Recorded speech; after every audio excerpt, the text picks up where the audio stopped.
News top 9 मध्ये आता आपण बघूया टॉप 9 राजकीय बातम्या। स्वराज्याच्या खजिन्यासाठी छत्रपती शिवाजी महाराजांनी सुरतेवर स्वारीच केली, शिवरायांना लुटारू म्हणणं पवारांना मान्य आहे का? टीव्ही 9च्या महासंकल्पमधून फडणवीसांचा सवाल।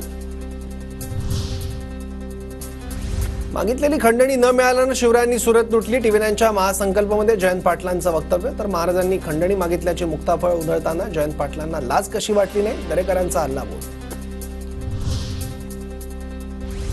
खंडणी या शब्दाचा अर्थ हा आजच्या काळाप्रमाणे त्यावेळी गैरकृत्य असा नव्हता। जयंत पाटलांच्या खंडणीबाबतच्या विधानावर शरद पवार गटाचं स्पष्टीकरण।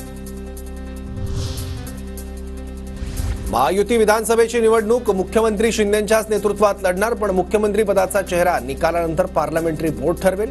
टीव्ही 9च्या कॉन्क्लेव्हमध्ये फडणवीसांचं वक्तव्य। मुख्यमंत्री पदाच्या चेहऱ्यासाठी काही घाई नाही, मी टीम लीडर म्हणून काम करतो, फडणवीसांच्या विधानानंतर शिंदेंचं वक्तव्य। शरद पवारांच्या डोक्यात मुख्यमंत्री पदासाठी उद्धव ठाकरेंचा चेहरा नाही, सर्वेतून काँग्रेसनं ठाकरेंना जागा दाखवली। टीव्ही 9 मराठीच्या महासंकल्पमध्ये फडणवीसांची टीका। तर भाजप हायकमांडच्या मनातही फडणवीसांचं नाव नाही, आदित्य ठाकरेंचा पलटवार। अर्थ खातं सर्वात नालायक खातं, 10 वेळा पाठवलेली फाईल परत आली। अर्थमंत्री अजित पवारांवर शिंदेचे मंत्री गुलाबराव पाटलांची टीका। 2.5 महिन्यात हे विघ्न दूर व्हावं म्हणत अजित पवारांवरून पुन्हा नाराजी। जी मुलगी बापाची झाली नाही ती तुमच्या पक्षाची कशी होणार? धर्मराव बाबा आत्रामांचा शरद पवारांना सवाल। धर्मराव बाबा आत्रामांची मुलगी शरद पवार गटाच्या वाटेवर।